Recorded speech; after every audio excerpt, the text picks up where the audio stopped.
I'm here to steal her back. You're the best, Cece. Thank you. You really are. Thank you. Well, this is only a 400-page speech. You know, I wanted to talk about how the economy, and it is a daunting task to talk about the transition we're trying to initiate here. I want to thank you, Glenn. Thank you, Cece, for the introduction and for the leadership you served as chair of my Council of Economic Advisors. It's great to be back in Brookings Institution. I started here 400 years ago as a senator. God, it's hard to believe that's long ago. Oh, I know, anyway. But, and then as vice president, and when I was thinking about running for president, I came here, and now as president. Last month, I spoke to the Economic Club of Washington, D.C. about the pivotal actions we took to rescue the economy from the devastating harm caused by that way that, in my view, the pandemic was handled, and how we delivered immediate economic relief to those most in need. We got back to full employment, got inflation back down, managed a soft landing that most people thought was not very much likely to happen. Today, here at Brookings Institution, I'd like to talk about the pivotal actions we've taken to rebuild the economy for the long haul. You know, and how we're at a critical, in my view, moment in the direction of the economy is going to take. Next month, my administration will end and a new administration will begin. Most economists agree the new administration is going to inherit a fairly strong economy, at least at the moment. An economy going through fundamental transformation that's laid out a stronger foundation and a sustainable, broad-based, highly productive growth. That is my profound hope that the new administration will preserve and build on this progress. Like most great economic developments, this one is neither red nor blue. And America's progress is everyone's progress.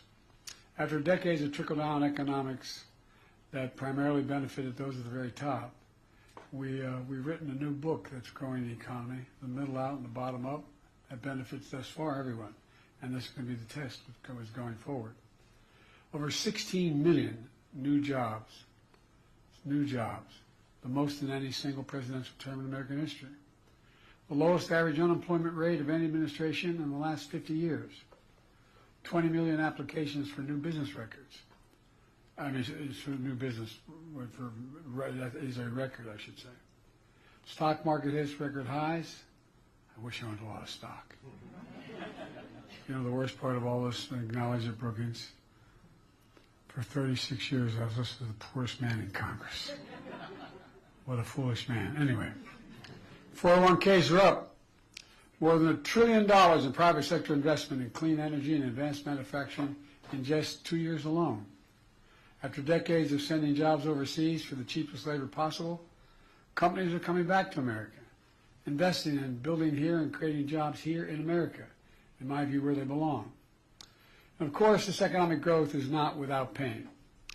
The entire world faced a spike in inflation due to disruptions from the pandemic and Putin's war in Ukraine. We acted quickly to get inflation down with the help of Republicans and Democrats. Inflation came down to pre-pandemic levels.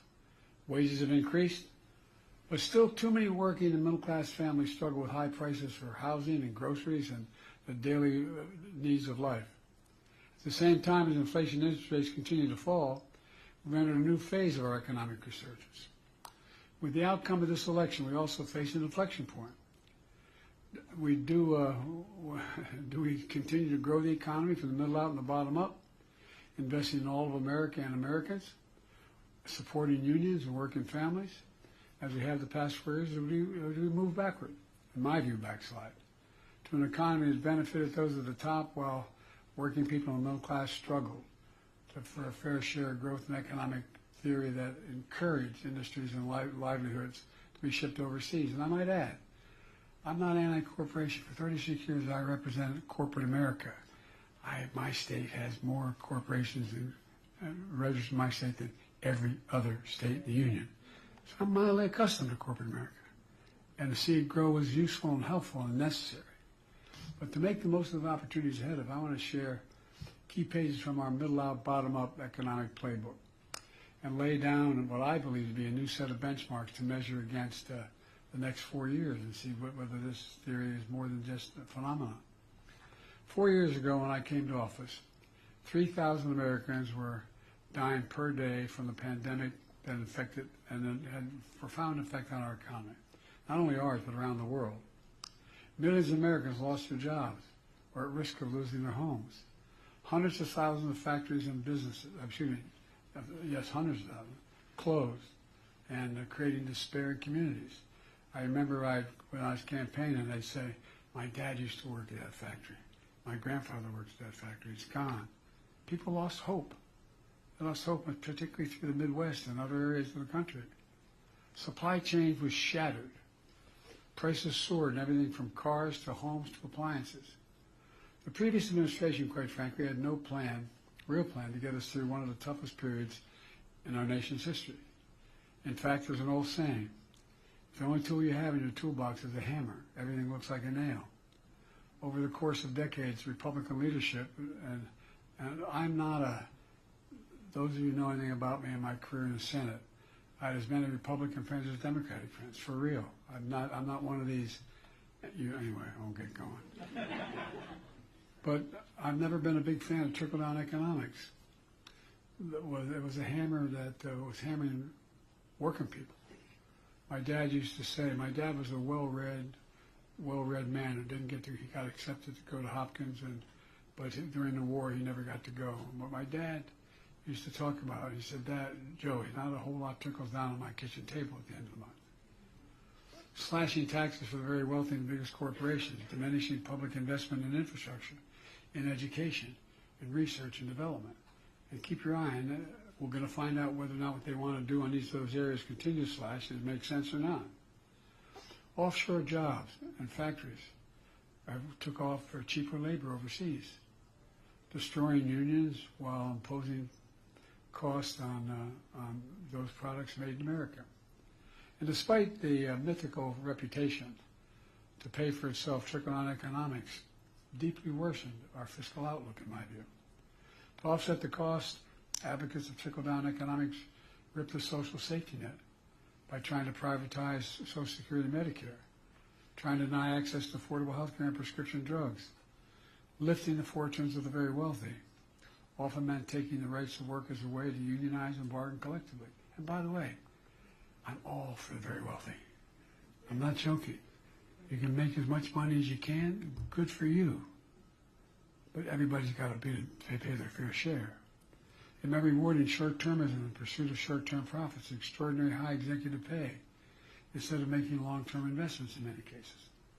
As a consequence, our infrastructure fell further behind. A flood of cheap imports hollowed out our factory towns. Remember Infrastructure Week? We had Infrastructure Week for 4 years and nothing got built. Well, everybody said when I wanted to have an infrastructure bill that mattered, over $1.3 billion, we'd never get it done. We got it done. Next president has a game plan I laid out, and by the way, he's going to find, since I made a promise I'd invest as much in red states as blue, he's going to have trouble not doing it.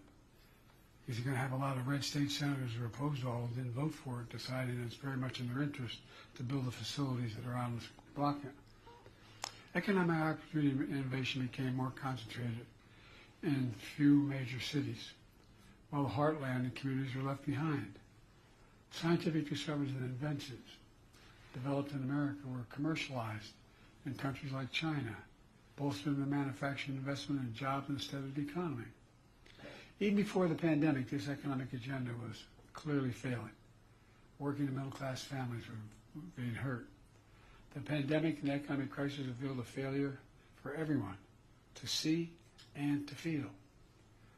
And you know, one of the things that's going on here, they just turned off my, I'm going to go down. I lost the electricity here. Anyway, one of the things we found is that, you know, we invented the computer chip, size of the tip of your little finger, to power everyday lives, from vehicles to advanced weapons, cell phones, everything in between. The United States invented these computer chips, but over time we stopped making them. In the very beginning, we produced 40% of them in the world. Well, They all went overseas almost, virtually all. So when the pandemic hit, we found out how vulnerable America was. Supply chains abroad got shut down in the Far East because people got sick. The factories making the chips closed.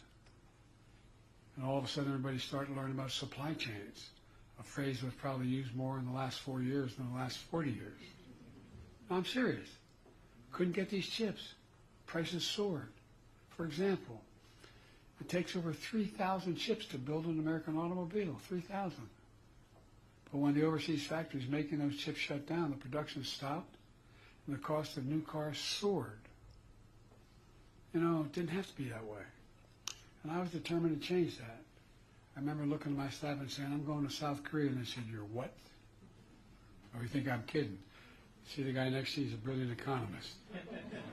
He didn't think I was so brilliant going overseas. But all kidding aside, I came to office with a different vision for America. That's been consistent with my record, good, bad, or indifferent, since I've been a senator. Grow the economy from the middle out and the bottom up. Invest in America and American products. And when that happens, everybody is. The wealthy still do very well. And all of America, no matter where they lived, whether they went to college or not, I was determined to restore U.S. leadership in industries of the future. You know, 4 years later, we have proof that the playbook is at least now working. You know, within the first 2 months of office, I signed the American Rescue Plan, the most significant economic recovery package in our history. And I also learned something from Donald Trump. He signed checks for people for $7,400 because we passed the plan. And I didn't, stupid. But all kidding aside, I realize we're talking about the impact of politics, but the economic basic principles are what we're after. You know, we helped pass that act, we helped vaccinate the nation. And as we return to full employment, this was just the beginning. We understood we needed long-term investments for the future. Investing in America agenda, which includes my bipartisan infrastructure law, CHIPS and Science Act, Inflation Reduction Act. Together, they mark the most significant investment in America since the New Deal. And that's a fact. I mean, whether it's good or bad, that's the fact. The Inflation Reduction Act alone is the most significant investment in climate and energy ever anywhere in the entire world. We were told we couldn't get it done. We got $368 billion. We make these investments. When we make them, we buy America. Buy American has been the law of the land since the 30s. I won't go back. It takes too much time. But you go back to the laws Lincoln, my lord. You go back to the laws that Roosevelt passed about allowing unions to resist being stepped on and organized. Well, there's a provision, a Buy America provision. I was a senator a long time. I thought I was pretty informed. I didn't know it existed. And by the way, former presidents didn't know. If they knew, they didn't say anything about it. It says that the money that the president authorizes the Congress to spend should be used by the president to hire American workers and buy American products. There's an exemption. You couldn't find the American product, American worker, you could go overseas. But you had to show it. Well, guess what? Past administration, including my president, failed to buy America. But not on my watch. We're modernizing our roads, our bridges, our ports, our airports, our clean water system, affordable high-speed internet systems, and so much more. And by the way, if you think about the high-speed internet systems, they're as consequential to farmers as electricity was during the administration of Roosevelt. I'm serious. You can't function without it. And we've incentivized building all these large federal projects with American products and American union, mostly union labor. New pathways into these jobs, including a record number of registered apprenticeships that we've made sure occurred.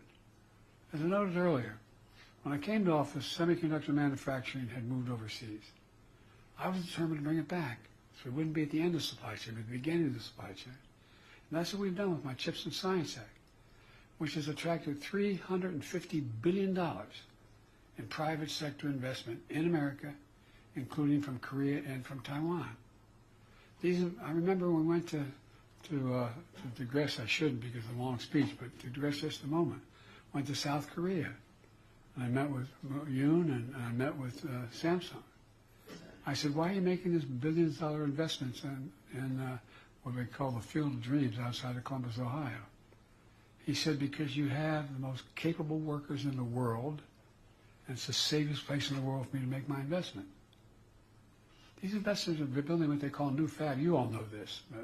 A fab is new factories, but they're these giant things, big as football fields. And guess what? When they're built, they employ thousands of people. And guess what? The average salary, $102,000. And you don't need a college degree to do the job. These investments, massive chips factories, these fabs, the size of several football fields. As I said, in the Field of Dreams from all across America, from New York to Ohio to Arizona. I mean, you know, and when I ask these companies why they're investing, again, not a joke. I give my word, and you all know that. You're businesswomen, man. You all know it. They say we have the most qualified workers in the world. Everybody thinks that, you know, I have trouble with my union friends. They're not very good salesmen for themselves. Everybody thinks, the average person out there thinks, to say, I want to be an electrician. 5 years later, as an apprentice, you can become an electrician. Look, CHIPS investments are creating over 125,000 jobs so far. Many of those jobs are paying over $100,000 a year, and we don't need a college degree, as I said. It's not just fabs. These investments are creating opportunities for entire communities. Small businesses creating even more jobs when they move. When you build, for example, you build one of these fabs, whether it's in Syracuse or wherever, they're all over the place. Guess what? You know what happens? They end up building drugstores, coffee shops, automobile dealerships. They build entire communities because thousands of people move in who can afford to live a decent life. In fact, and we knew in the beginning, this wasn't going to come to fruition in my campaign, my administration. It takes time to get this done. But watch 2, 4, 6, 8, 10 years from now. We'll soon be the only economy in the world to have all 5 of the major chip companies operating in the United States of America. It's not only creating thousands, it will create thousands of jobs and good paying jobs, building chips factories. We're always creating those jobs for workers installing more solar panels, batteries, selling more electric vehicles than ever before. You know, that's a construction boom and manufacturing boom all across America. It's just going to continue to pick up with the billions of dollars being invested. When faced with unfair practices from abroad, we've taken a tough but targeted action on behalf of the American worker, American businesses, and factory towns. You know, we know the pandemic and Russian war in Ukraine and inflation created enormous pain and hardship all across America. It's true for every major economy in the world. But we took aggressive action that brought prices down. For example, after Russia's invasion of Ukraine, causing gas prices to spike globally, I ordered the biggest release of ever in our Strategic Petroleum Reserve. That's all that you all know. Most people listening wouldn't, but that's all that oil we've taken. And we challenged the oil and gas companies to take their record profits and invest more in production. Today, American energy production is at record levels, including in oil and gas production. Gas prices are down to $3, below the price before Russia's invasion. In addition, we've successfully pushed back all the oil released at a much lower price, and we've refilled the facilities, making the taxpayers in the process $3.5 billion. Brought it out, got it back, a hell lot cheaper to fill it back up. Now inflation is coming down faster than almost anywhere in the world in advanced economies. As inflation eased and the strong labor market persisted, inflation-adjusted wages and incomes began to rise. Average after-tax income is up almost $4,000 than prices on average for average Americans. 80% of working-age Americans have jobs, near a multi-decade high. We're creating a record jobs. 60% of all Americans who chose to pursue a four-year degree, who chose not to pursue a four-year degree. With our historic backing of union, public support for unions is the highest it's been in more than half a century. And the labor movement is expanding and changing, and new companies are in industries. Here's why it's important for all workers. I asked the Treasury Department when I was pushing for union expansion and to do a study. They found that when union wages go up, everybody's wages go up across the board. It matters. The middle out, bottom up playbook is also asking that the very wealthy the most profitable corporations, begin to pay their fair share. I won't use the usual site that's used.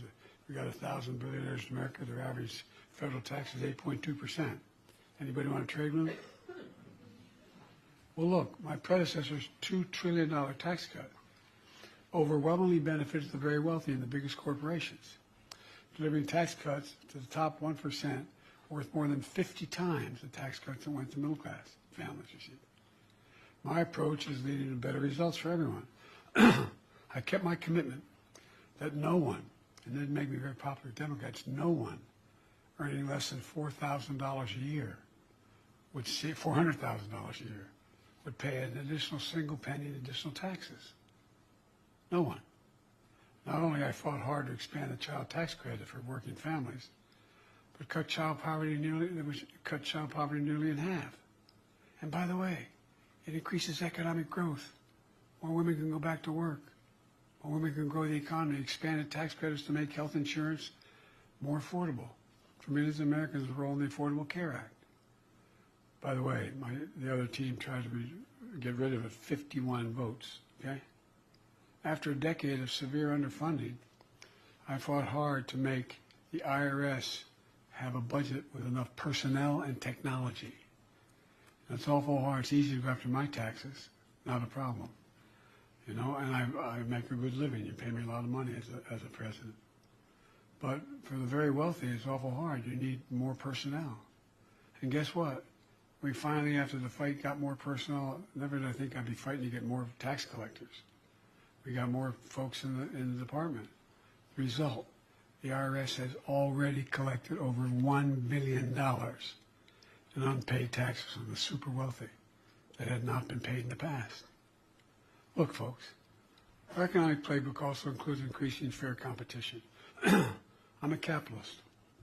But capitalism without competition is not capitalism, it's exploitation. But not on my watch. My Inflation Reduction Act took on Big Pharma, reduced the price of insulin for seniors with diabetes to pay only $35 a month until close to the average of $400 a month. You know, when I was trying to sell this to the American public, I'd go around the country doing town meetings and say, anybody has a prescription from a major drug company in America? Come with me, get an Air Force One. I will take you to Toronto, to Berlin, to Rome, to anywhere in the world. I'll get you that same exact prescription from the same exact company for somewhere between 40 and 60% less. Well, the Inflation Reduction Act also finally gives Medicare the power to negotiate lower drug prices for seniors across the board. It's already passed. Starting next month, out-of-pocket prescription drug costs for seniors, total prescription drug costs, we capped at $2,000 a year, no matter how much they spend, no matter how expensive their drugs. And you all know it, because some of you, like me and others, have lost families to cancer and cancer treatment. Those drugs, cancer drugs, cost $10, $12, $14 thousand dollars a year. These other reforms not only save seniors money, not only saves the patient money, but guess what?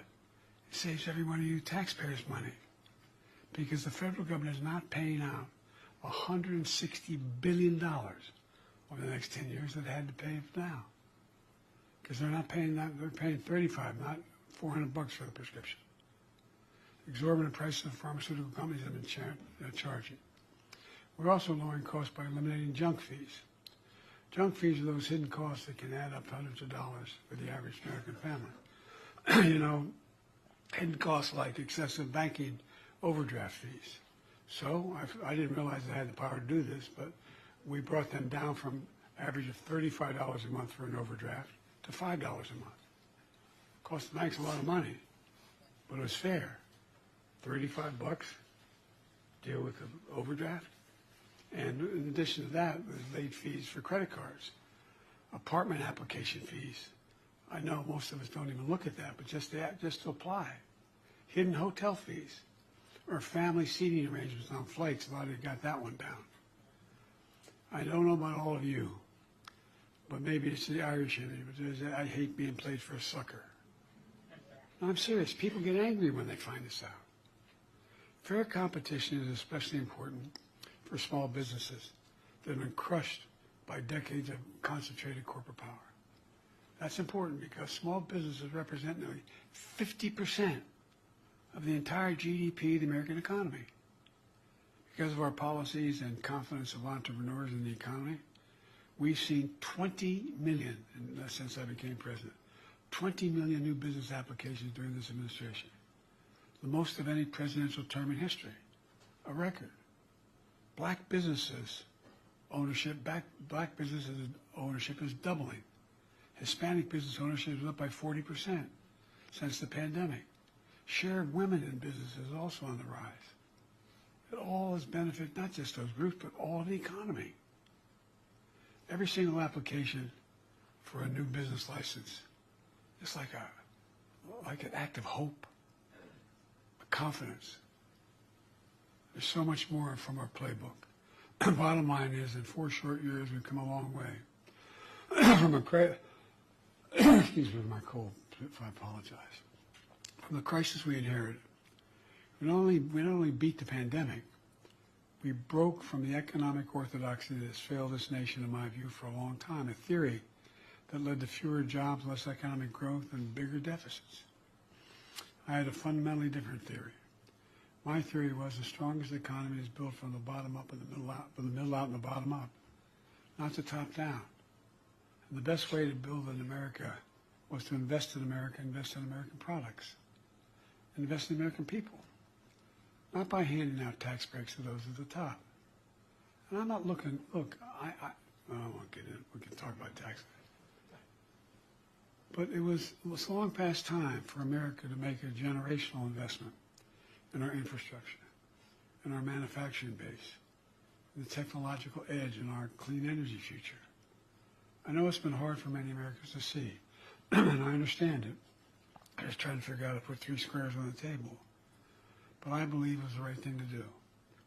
Not only to lift America out of economic crisis caused by a pandemic, but set America on a stronger course for the future. And we did that. We don't take my word for it. Here's how Time Magazine and other commentators describe the economy I'm leaving to my successor. And there's a number of these quotes. President-elect Trump is receiving the strongest economy in modern history, which is the envy of the world. I'm going to say something outrageous. I know a fair amount about foreign policy. I've known every major world leader for long, been around 500 years. I know these guys. And I don't know anybody who wouldn't change their economy with ours. Can you think of one, any major nation? Says, I want to trade. I don't want to trade. I'll keep mine. I like what I'm doing. Let me close with this. By all accounts, the incoming administration is determined to return the country to another round of trickle-down economics and another tax cut for the very wealthy that will not be paid for, or if paid for, is going to have a real cost, once again causing massive deficits, or significant cuts in basic programs of healthcare, education, veterans benefits. On top of that, he seems determined to impose steep universal tariffs on all imported goods brought to this country, on the mistaken belief that foreign countries will bear the cost of those tariffs rather than the American consumer. Who do you think pays for this? I believe this approach is a major mistake. I believe we've proven that approach is a mistake over the past 4 years. But we all know in time what will happen. I've never agreed with Ronald Reagan's approach to the economy, although I got along with him very well. But I did agree with something he said. President Reagan said, and I quote, "Facts are stubborn things." Facts are stubborn things. They are. Here are the facts. A set mark of benchmarks, if you will, that we should measure the success or failure of our next 4 years. During my presidency, we created 60 million new jobs in America. Will the next president create jobs, or like Herbert Hoover, be the only president to lose jobs in his administration? During my presidency, will we see the lowest average unemployment rate of any administration in 50 years? Will the unemployment be higher or lower in the next 4 years? We have had a strong economic growth of 3% on average on a yearly basis. Well, the next president was stronger, weaker economic growth. And inflation, yes, inflation. We're battling through worldwide effects of the pandemic, Putin's war in Ukraine, and supply chain disruptions. I'm meeting the next president with an inflation rate that's near 2%. Where will inflation be at the end of the next president's term? Look, these are simple, well-established economic benchmarks used to measure the strength of any economy, the success or failure of any president's 4 years in office. They're not political, rhetorical opinions. They're just facts, simple facts, as President Reagan called them, stubborn facts. And one more fact as I prepare to leave office. You know, there is no country on earth better positioned to lead the world in the years to come than America. Think about it, what stunned me. And again, I'm going to say something outrageous. I have as much experience in foreign policy as any president in history of the United States has had. The chairman of the Foreign Relations Committee, anyway, I spent a lot of time. I know all of them. Well, the decisions we make over the next 4 years have been transformative to the nation. But I tell you what stunned me, and I'm not being a hyper-American here. I can't name a single country in the world that doesn't think, put it this way, if we're not leading the world, who does? Not a joke. I'm not being wise guy. If we do not lead the world, what nation leads the world? Who pulls Europe together? Who tries to pull the Middle East together? How do we do the Indian Ocean? What do we do in Africa? We, the United States, lead the world. And you all are extremely experienced women and men. You know many of these leaders. You know many of these countries. Find me one that says we're not, or wish we weren't. Look, my hope and belief is that the decisions and investments are now so deeply rooted in the nation. That's going to be politically costly and economically unsound for the next president to disrupt, to cut or cut. You know, some of my friends in the Republican Party, when I do States of the Union, who holler and like, you know, those things. They're against all the things we did. Keep your eye on them. Tell me what they want the programs we voted for them to cut in their states. Show me the most conservative republic that's willing to take away the factories that are going to be built in their states. It's going to be interesting. It's going to be interesting. Look, I pray to God, because I think everybody has an opportunity to reconsider their growth. I pray to God the President-elect throws away Project 2025. I think it would be an economic disaster for us in the region. In fact, consider one additional fact. The historic investments we made went to more red states than blue states. Not a politically smart thing to do, and I knew what I was doing. I knew people would be angry. But the reason the red states, and they need it more, is because the decisions they made, and geography. Will the next president stop a new electric battery factory in Liberty, North Carolina? Will create thousands of jobs? Will he shut down a new solar factory being built in Carterville, Georgia? Are they going to do that? You know, will we deny seniors living in red states $35 a month insulin? I believe the only way for a president to lead America was to lead all of America. And I believe the economy I'm leaving at the moment, and others could do better than I did. I'm not saying it was perfect. But ends up at this moment the best economy, strongest economy in the world. And for all Americans, doing better. So we got a lot to do, and I'm leaving the presidency, but I'm not going away. Bad news for you all. Because I think we got to bring this country back together. When I announced my candidacy for president, I said I was running for 3 reasons. One was to restore the soul of America. Just decency in the way we treat one another. Politically, the way we treat one another. I know you know that back when Pat was around and others, we had vicious fights. We'd go and sit and have lunch together in the Senate dining room. taking more of your time than I should, but one of the things that I realized when I was vice president, Barack wanted me because of my background in foreign policy and my ability to work in the Congress very well. And so about 6 years in, I decided to go up to the Senate dining room, I'm president of the Senate, to sit at the table where Democrats and Republicans sit together and began to listen again, just talk to people. Well, guess what? No place to go. You've been to the senator's dining room where they take you into the room where you can eat with other senators and other people. But right, the doors on the left of that elevator are private dining. Used to be a long buffet table. You walk in, a long table sitting, I guess, 16, 18 people on the right, parallel with the table, and you walk through an archway, and there's a table going the other way. One was a Democratic table, one was a Republican table. And when there weren't enough to sit at any one table, then they all sit together.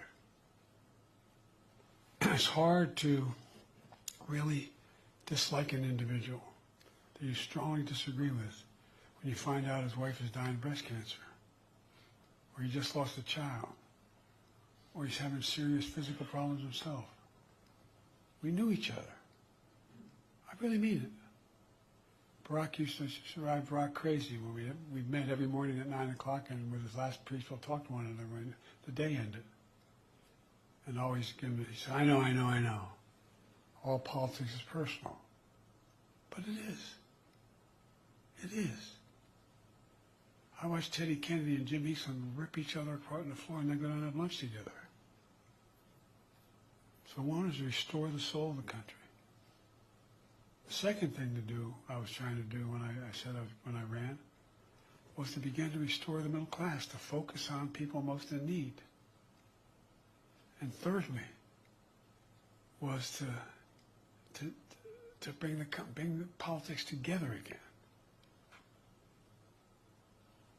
Again, we don't have to agree with one another, but we sure now have to stick with the system that's allowed us to strongly disagree and yet keep within the confines of the admonitions of the Constitution. I've taken much too much of your time, and I apologize, but you're among the most informed people in Washington. And I would really appreciate down the road here a little bit any constructive criticism you have, and I'm sure you have some. All right? Thank you so very much for having me.